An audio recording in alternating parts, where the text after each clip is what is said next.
ঠিক আছে, তুমি যেহেতু এত জোর করছো, তোমাকে বলবো তোমার মৃত্যু কবে, কিন্তু এই কথা তুমি কাউকে বলতে পারবে না। ঠিক আছে, আমি কাউকে বলবো না, আপনি বলেন।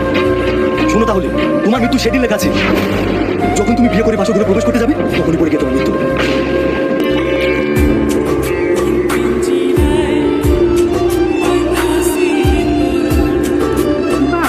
তোমার মতো ছেলে তুলনা হয় না, তোমার জন্য কোনো আপদ বিপদ না হয়।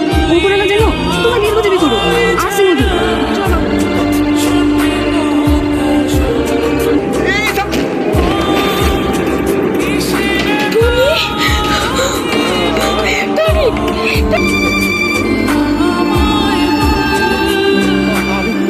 আমি বেঁচে আছি, তাহলে আমি মরিনি কেন?